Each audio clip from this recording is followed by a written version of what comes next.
So when we think about endurance, from an American perspective, this building is about as old as it gets in Lansing. There are a few things that still predate it, but for a city like Lansing, the fact that it's 145 years old is pretty darn good.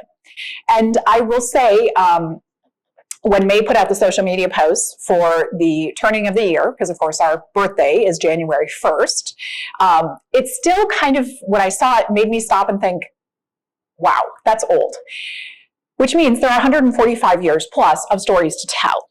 And of course, down in Heritage Hall, we extend that timeline all the way back to the very first Capitol down in Detroit. But how do you pick out which stories to tell? I think that's one of the most daunting things about our job as Capitol educators is we have to sift through all of this and decide we are expert enough to figure out what we should be talking about. It sounds like a lot of fun, and it can be, but it can also be extremely daunting because you never know if you're making the right decisions about what's going to click with people, especially when you veer off of traditional interpretation.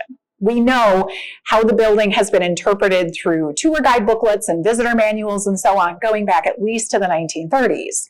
But we don't necessarily know if what's on the page was always hitting with the visitors. So it's an ongoing conversation between those of us who are tasked with educating people about the building and the people that we are trying to educate.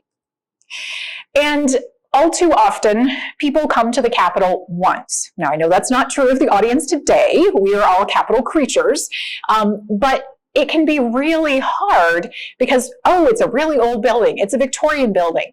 And often you get the beginning of the story and you get what's happened recently.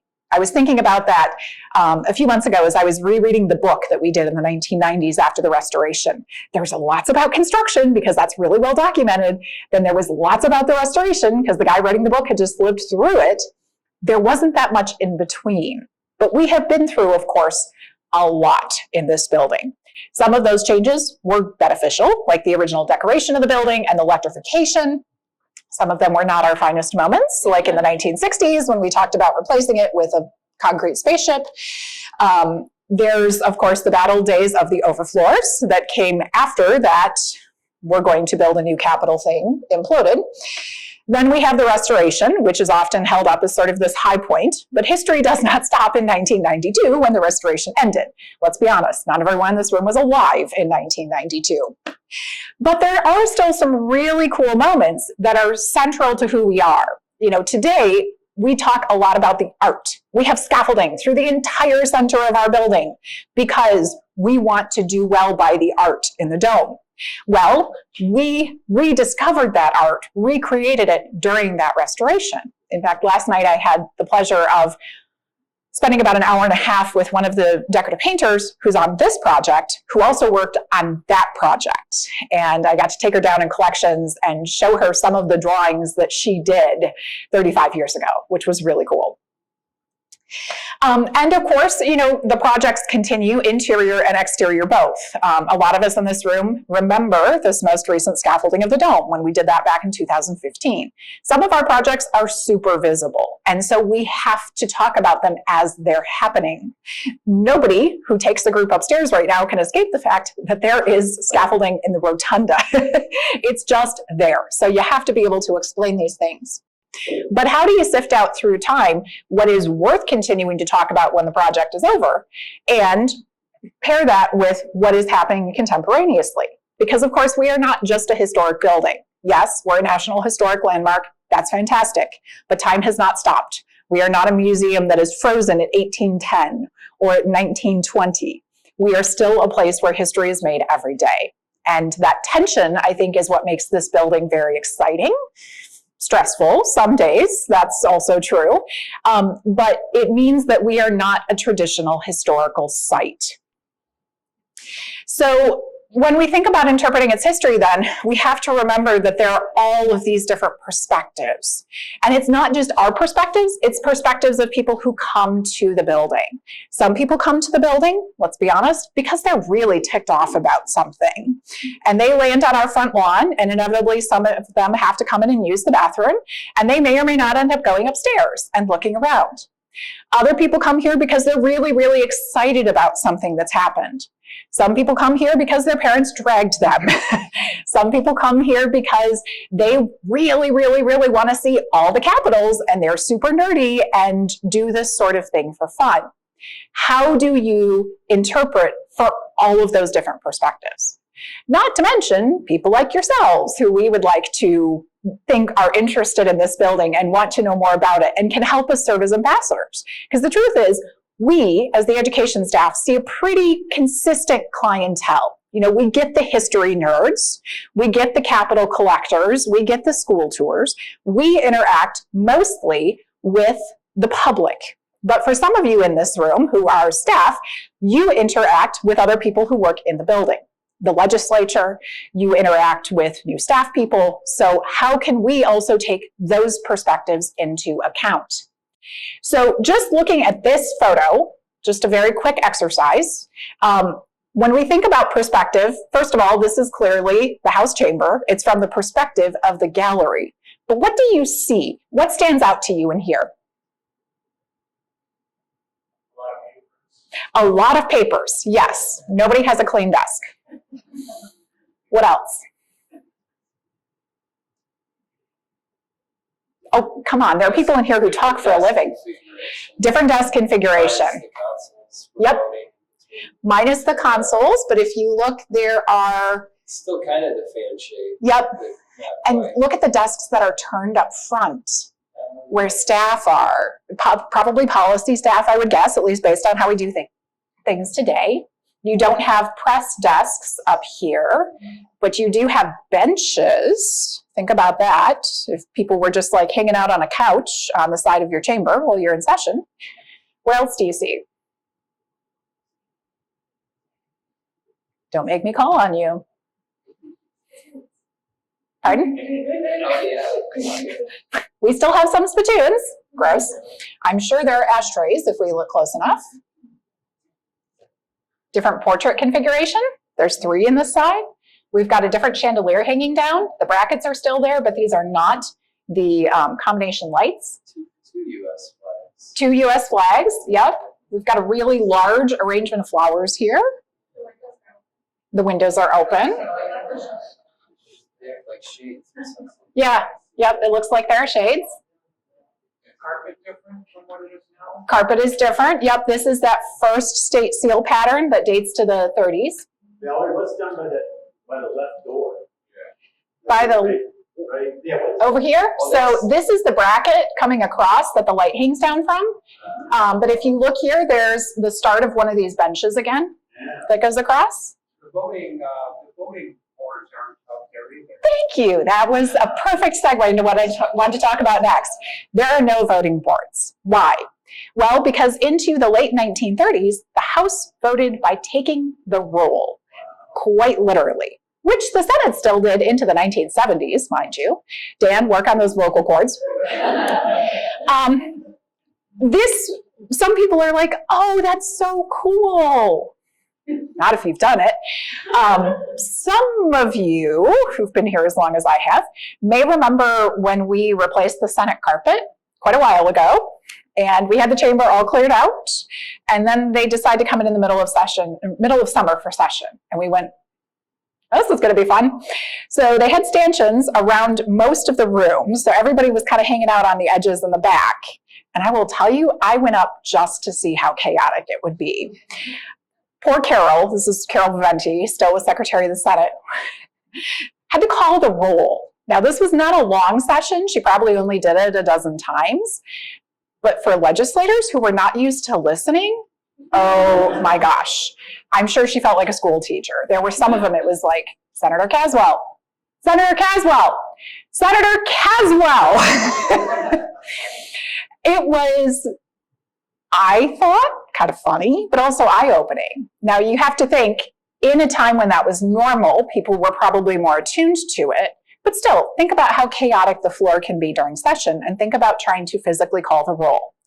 According to written articles and so on about this time, it took a good vote in the House took 15 minutes to get through. A bad vote, who knows? I cannot even imagine. So why not put in some new technology? Well, technology has always been a push and pull thing for us. It's interesting when you look at photos of old offices. So here we have the top of one of those half floors. You see different things in offices. Some things are there that we wouldn't expect. Some things are missing.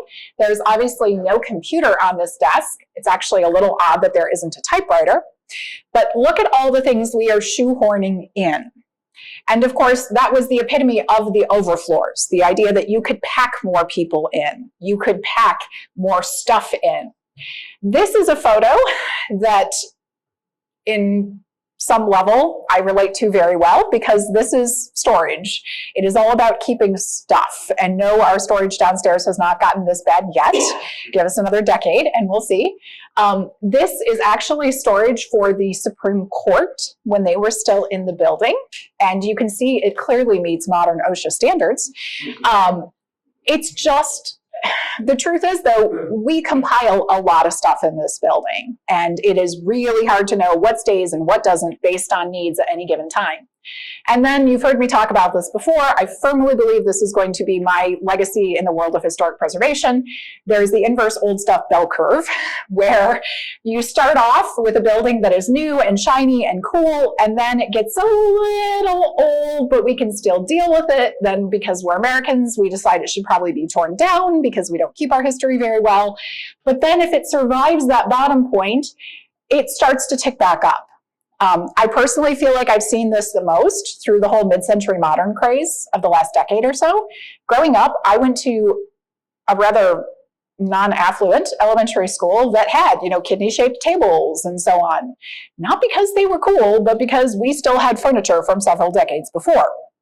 And then suddenly, these things became interesting again. It's also kind of the grandma's attic phenomenon. It's not until it gets put away and dusty and not normal that you rediscover it and go, oh, this is interesting. I want this. I think this is neat. And your grandparents look at you and go, why? That's just old. So if you think about this process with the Capitol itself, some of these changes that today seem awful to us make more sense. And the truth is, it is so easy from a modern perspective to be like, wow, we did a lot of really stupid things here over the years. We did, but that was culture. That was where the world was going. And the truth is, nobody came in one day and said, we're going to screw up the entire Capitol and make it really ugly and really difficult to work in. Things happen in inches, one change at a time, slowly, which is why there are a few of us who go nuts at what seems like a simple change to some people, because some of us are super attuned to that slippery slope. So, for example, the House rostrum. You take a look here, you can see a photograph probably taken 1890s, about 1900. We have a date for this, but I can't remember it right now because we can identify the speaker. And you can see still the original rostrum upstairs. We're into second generation carpeting here. You can see, though, this is the staff, and it includes pages, little kids, the whole thing. This is that same rostrum after the electronic voting system is put in the 1930s, 1936, 1937. The most obvious change at first glance is the voting boards up on the walls. Those obviously really stand out in photographs, and they're one of the ways we date photographs of the chambers. But you can also see the rostrum is really different because this required equipment that was not in the old rostrum. And we were not particularly concerned, I believe, about modifying this in such a way that the equipment could be incorporated and kind of hidden. We just decided it's the 30s, this is really old, we're going to update. So we put in an Art Deco rostrum, which would look much more appropriate in the Nebraska Capitol or in the Louisiana Capitol, which might be what it's based on. There's some theory there that it may have been tied to, inspired by what they had done in Louisiana. But those are Art Deco Capitol buildings. So this looks a bit wonky in what is essentially a Gilded Age chamber. The rostrum top itself gets cut off. We don't know all of the ins and outs, but it eventually goes home with someone. This is not unusual. And to be perfectly honest, I can't cast judgment on it because that's how it survives. Somebody, when we were too dumb to see the value in it, did see value in it and said, oh, that's cool, and walked out the door with it. Probably a member, cannot guarantee that, but it would make sense. And it is in a private home for a while. It functions as a coffee table once you put little casters on the bottom of it. Then eventually it is taken out of that historic home. I'm guessing someone dies. The kids are like, what is this? And why do I want to try to lug it around? It is walnut and heavy. So it is donated to the Ionia County Historical Society. And happily, about 15, 20 years ago, folks from here, Carrie Chartkoff, my predecessor, Gary Randall, they figured it out. And Ionia goes, well, it's sitting in a garage at this point. Would you like it back? So this ends up coming back initially to the house and going into house storage because we don't have much storage in that point and aren't really collecting yet. It sits in house storage for quite a while. And Gary Randall, as kind of a retirement gift to the Capitol, gave it to us. So this was something that Brian and I are like, yes, if we can find this is never going to fit in a case. We talked about it for about 10 seconds as we started designing Heritage Hall, and the exhibit designers went, what? So, hey, maybe we could put it up here. There's also the chandelier. Now, just as the House has committed its sins, so has the Senate. There's no room for moral superiority on one side or the other in this room. Aaron, that was a very deliberate blink. So if you look at photographs of the Senate early on, you can see that, like the House, they had what kind of we think of as bracket lights that hung down from the galleries. They're combination fixtures, so they're not quite original, but they're early. Combination meaning the top lights would have burned gas, the bottom lights would have had light bulbs in it. Yes, that seems super dangerous to us today, but it was very much a thing for a brief period of time.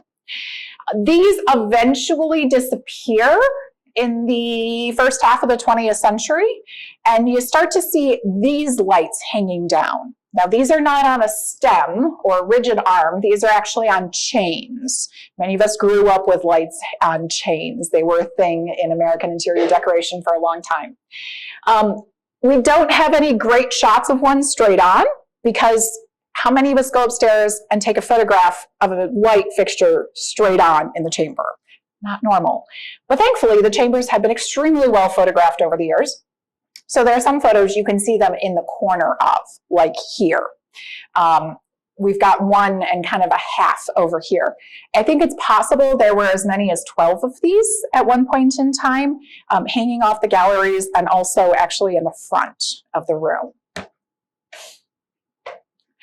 Then there's the vault door. This vault door is not going anywhere, nor is the one upstairs in the old treasurer's office, which you'll see here. If you've never seen this in person, you will not be the first weirdo to knock on the door of whichever legislator is currently serving in there and be like, hey, I've heard you had a cool door. Can I come take a look at it?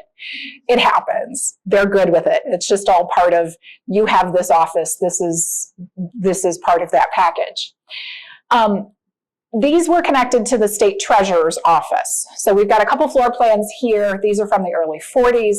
So the treasurer's initially upstairs right above us in what is today the House Minority Floor Leader's office. Is that correct? Yeah. Then they very quickly need more space. So like everybody else on one, they grow down into this area.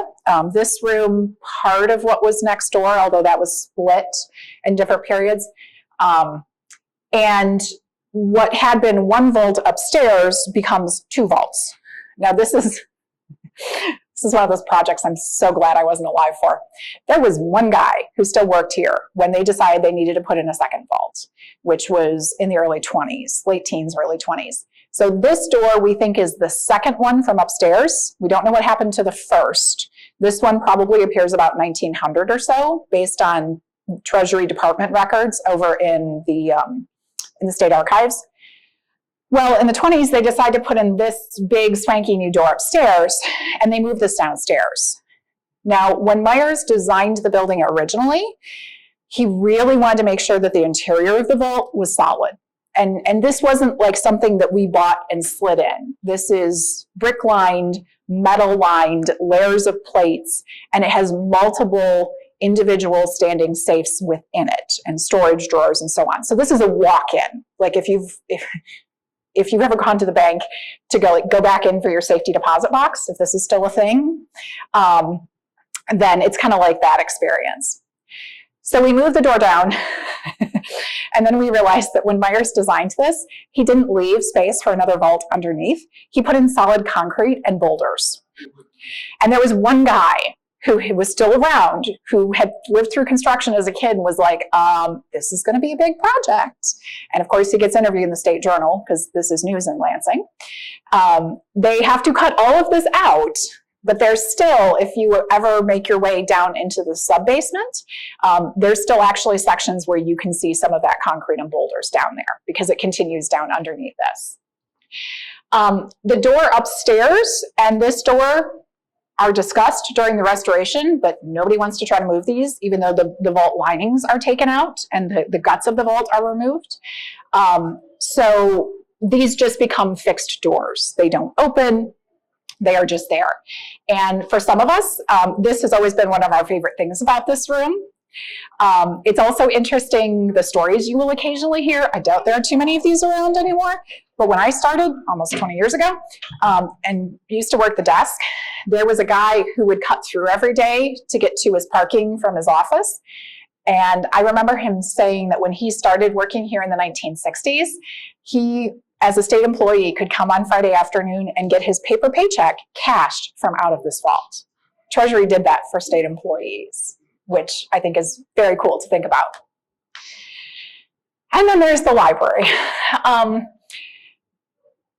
A lot of you have heard me talk about the library before. This was in the west wing of the building on the second, third, and fourth floors. So today, where the speaker's library is, where House of Purposes and the House committee rooms, as well as the adjoining office suites. So that's kind of why there are wonky wall configurations in there and those big columns. This was originally all one space. So you could walk in on two and it was floored across.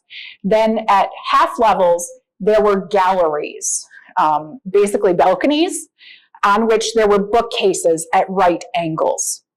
So there were over 100. I don't know that there were initially bookcases on the fourth floor. If you read the initial descriptions, it sounds like they were all on 2, 2.5, 3, and 3.5. And the fourth floor was kind of room to grow into. There were different ideas about that space early on. It was magnificent. Anybody been to the Iowa Capitol? Oh, if you ever get close to Des Moines, go. They still have their library. It's the law library today. It is a beast to work in, according to the people who do it and actually have to go up all those round staircases and retrieve books, but it is gorgeous. It was always very popular. In fact, Harriet Tenney, there's your reference for the day, groused in one of her reports about the fact that she couldn't get anything done because so many people wanted to come in and tour her library. You know, think about the school kids coming into that, or even just the visitors. Over the years, this gets dramatically modified because the state library collection proper leaves in the early 1920s to go to the state office building, which would later become the Lewis Cass building, which is now the Elliott Larson building. We keep the law collection, much to Mary Spencer's disdain. So we keep two. So this is the law collection on 2 and 2.5, but you can see there are solid ceilings up above. This stays until about 1970 when the Supreme Court packs up and moves. They take the law library with them. And it was actually just reunited with the state library proper when the courts moved into the Hall of Justice, if memory serves me right. So how do we have this stuff when we gutted out the library, when we hacked the top off the rostrum, when we pitched chandeliers? Well, we have this stuff because people who were smarter than we were kept it. We are helped by the fact that these things were generally built with quality materials. So those bookcases and that rostrum are walnut. Old growth walnut is not inexpensive, but very desirable for woodworkers. We're also blessed by the fact that people thought long term. And they honestly just saw intrinsic value in things that came from the Capitol. This is from the Capitol, therefore it is interesting. It is cool. It deserves to be preserved, even if in that preservation, it's in my barn for a while, or it ends up hanging over my dining room table. All right, so thinking back to the overall layout of the room for a second, it was quite a beast, to be honest, in thinking about how we were going to tackle it, because we knew we wanted this space to be different from the Heritage Hall cases. Heritage Hall cases were going to be very, chronological order. So from there, it's just kind of narrowing what stories you put in there. But we knew this room wanted to be a special exhibit room. So every couple of years, we would have a chance to rotate exhibits to try and, bring people back to the Capitol for another reason to see, new stories that we were telling. So we decided that this room was going to be the temporary side. This will rotate every 2 years or so. But we also wanted to showcase some of these beautiful pieces of furniture that are never going to move. So with this, then we had to think about how to tell a story with these pieces that tied in with these temporary pieces that will, rotate every 2 years. So the idea the story came up with is Built to Endure. The idea that the Capitol building, the government itself, is an investment by Michigan into its future. And nothing tells that better than having a big vault door, the story of investment. We tell this to a lot of our visitors, especially with the vault door we have down in the Heritage Hall cases, that we had dozens of vaults in the building. A couple of them were used by the Treasury for storing money, but most of the vaults in the building were used for document storage and paper storage at a time when they were thinking about fire safety. So it's hard to imagine what these vaults actually look like. So once they pulled the doors open, what you have is a brick-lined room with smaller safes inside of it. In the early days, these smaller safes wouldn't have been so small exactly. In fact, we have a safe at our offsite warehouse that's about the size of this door and about this thick and probably about 10 or 12 tons heavy. And it's been at the warehouse for quite a while. Did you tell the story about Carrie yet? No. Go for it. So during the restoration, when they hauled that out, they said, okay, we'll move it once. And of course, the metalwork guys were all like, hey, let's go scrap it. We'll make a bunch of money. And Carrie, of course, went, no. So the vault, the safe actually ended up being moved to Carrie's garage in East Lansing, where it's at for the next 25 years and sunk her floor 2 inches in the garage in that section. And as Carrie was retiring and I was coming on, I do not know how many people were like, so are you going to buy Carrie's house? Does that go with the position? Because you've got the safe. And I'm like, no. And no, I don't have a garage. So this is not being moved to my house. We convinced the powers that be to pay to have it moved out to the warehouse, where it now sits. But we've slowly been extracting things from it, well aware that we will probably never get the safe in the door again, but maybe we could incorporate pieces of it. So over here, we have fronts of the drawers, and we have a key rack and a pinhole perforator, it was called. This was how you would cancel papers and date them in the early 20th century. We pulled those out, and we decided that should be part of the exhibit to go with this. Likewise, the doors from the safe were taken off last fall. They are now down at a conservator's in Ohio. And just the other day, I got an estimate to approve that will be for figuring out how to conserve them, because these are multiple kinds of metal. Each door may weigh as much as a ton, actually. So you've got like rigging equipment to even move them around. This is not a simple, a cheap, or a quick process. So Brian and I have to figure out, once those doors are conserved, where they're going and what we're doing with them. But we are very excited at the prospect of being able to use them and continue to tell the story with them. So these are actually drawers from inside of that safe that we took out. And we still have some of the keys that were in them, and some of the keys still have tags from the 40s and 50s. A lot of them dealing with tax return documents and payroll documents. So this kind of illustrates the fact that, these big vaults in the building were used for storing documents. Although this kind of looks like a cash register drawer, no cash would have been in this one. Yep. So. And Treasury was here into the late 1960s. So other staff may have worked off-site, but the state treasurer himself was still upstairs. Going with the idea of Built to Endure, moving over to this way, kind of thinking back to Valerie's famous bell curve, old stuff. This tells the story that as the building changed throughout the years. It went with national trends in that, early on it was Victorian. In the 20s, we turned to Art Deco. Later on in the 60s, the modernization of the building, and then finally, historic preservation movement in the 70s and 80s to bring all this stuff back for us. But this piece is really cool to me. This is examples of door hardware from throughout the years.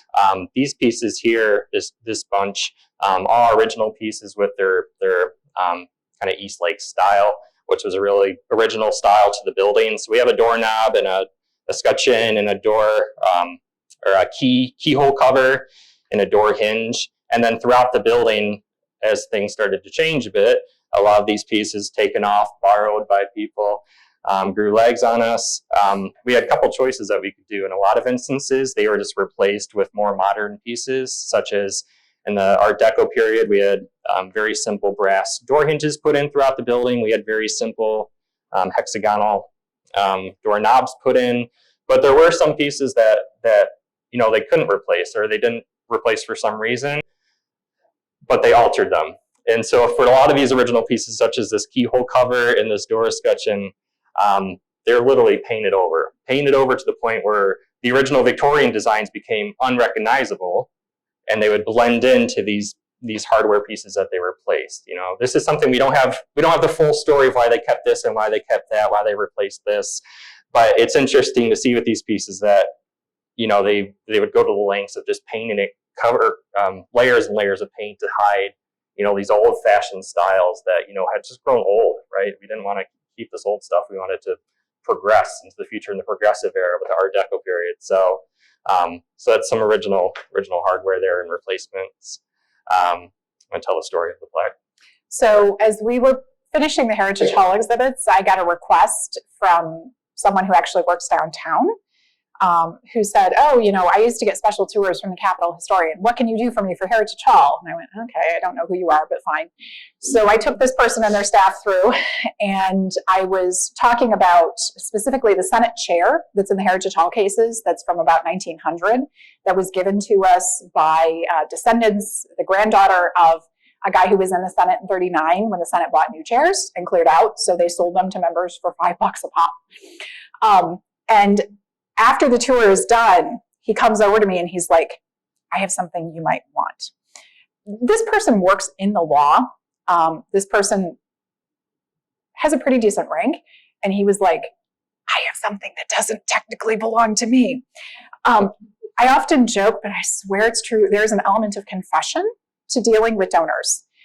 The truth is, people often think, I'm going to get in trouble. Now, if you try to walk out with one of our doorknobs today, yes, you will get in trouble. Thank you very much. And you deserve what you get. However, if somebody walked off with a doorknob 50 years ago, oh well. If they want to give it back to us, all the better. We are your new best friend.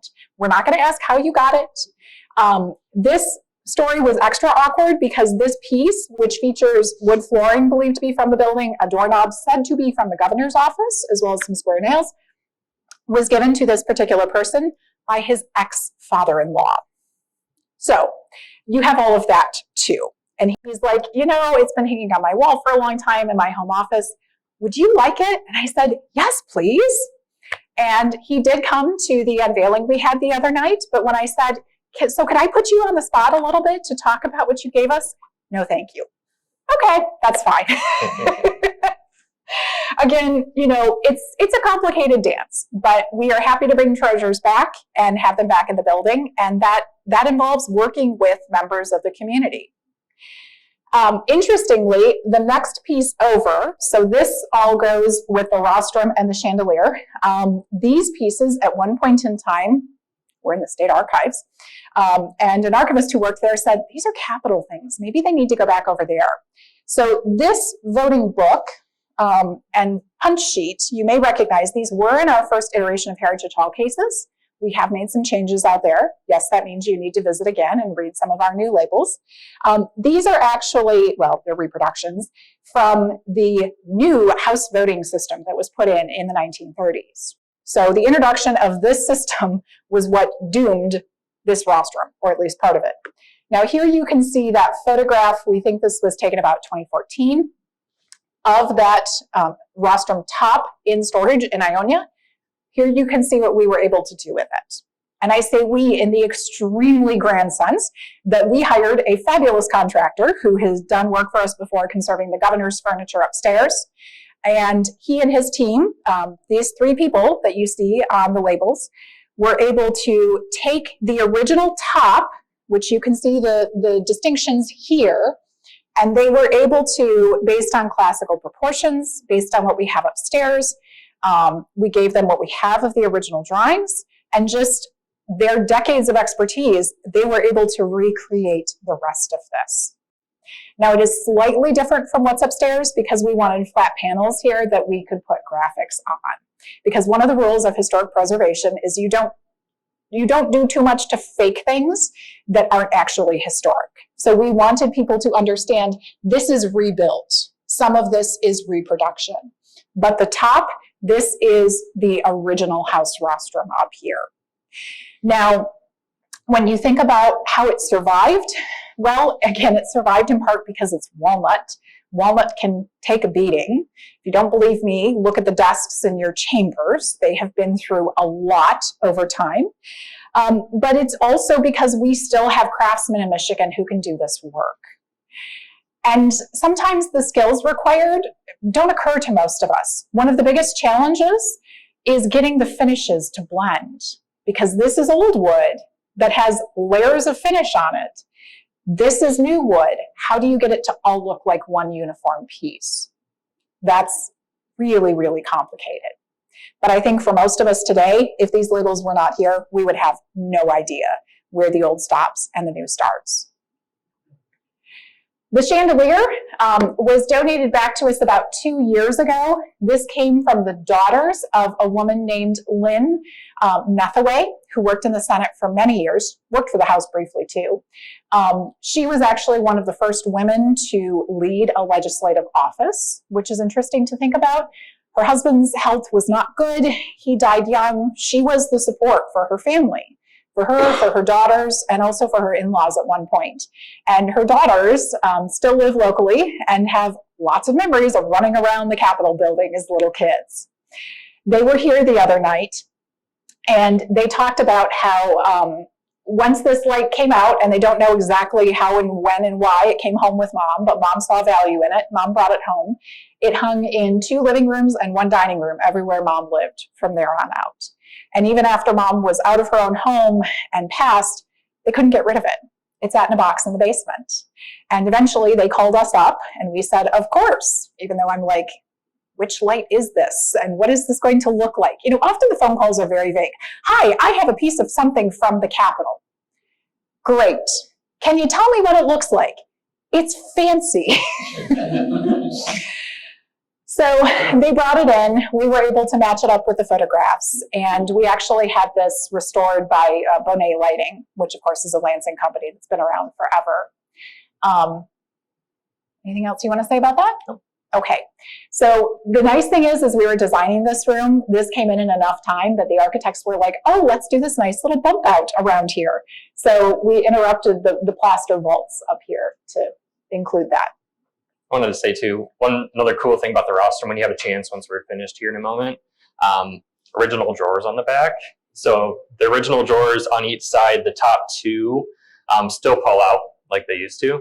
And then the bottom 3 or 4 are actually false drawers that they built to put on there. So this was with the understanding that, you know, people weren't going to be going back behind here, but they wanted to put, you know, so much detail into it. So that's really cool. They wanted to do it right. So our last piece is our beautiful library bookcase. So when the law library moves out, the caretakers of the building gutted that space. They took out the remaining bookcases and everything was sent to a warehouse that was actually not too far away. It was down by Fire Station number 1, if you're familiar with that. The guy who managed the warehouses for DMB, about a decade later in the early 80s, was told it needed to be cleared out. The state was going to let the lease on that building go, so just clear it out. Granger's going to come get the contents. Well, thankfully, this guy wasn't necessarily, I think, too interested in, oh, this is a really cool bookcase, but he was like, this is old walnut. this is valuable itself. And he was neighbors with a butcher who was a very talented amateur woodworker. In fact, this is the same guy who did the interior of the old train car at Claris. So when that reopens soon, as they were talking about in the journal, go pay homage to that. That has a capital connection. This guy takes home 33 bookcase pieces. Now, they're not necessarily complete at that point, and he will use a lot of that over the years. And these are stored in barns and garages. I mean, some of the wood is just destroyed. Some of the interior, the shelving and so on, just rots. But the ends stay in decent condition. And slowly over time, one project after the other, he uses small pieces of them. He knows they're special. He knows they're different. A lot of them were incorporated into things he made for his kids and his grandkids and his great-grandkids. Fast forward to about 5 years ago during the pandemic, 4 years ago, I think it was 2020, I was put in touch with, I discovered I had a mutual friend who said, hey, there's this guy in Mason who has all this stuff from the Capitol. You might want to give him a call. So I called him. I was invited out to the house. Clearly had to pass a bit of a test during the first visit, which looking back was very sweet. And he decided that we were worthy of possibly having these back. So Matt and Brian and I went out, 2-3 times now and had coffee and breakfast. We baked and shared goodies, and we basically scrounged through the barn and retrieved the Capitol pieces, which I came back and said, I have an idea. And the Senate all went, here comes Valerie again. But because your carpenters are awesome and sometimes have a little bit of time in between specific projects, Kurt and crew very kindly said they would rebuild one of these bookcases. So this is original on the end. The trim is original around the top. All of the guts, or what Kurt literally calls the carcass of the bookcase, and the doors have been rebuilt by the Senate. And because they are so cool, and half jokingly said enough times to me as they were doing this, we have a couple more ends. We're actually going to get 2 more to put up on the 4th floor in a few months. Oddly enough, on the house side of the building, because that's where we have the room, and that's where the library was. So this is an example of how the Capitol brings the 2 sides of the building together. But it's just such a cool project. And it's cool not only to us, but also to our nerdy friends down the street at the State Library. Adam is now here for the 2nd program in a row to hear me wax about these. Can you just talk about them ever so briefly from your perspective?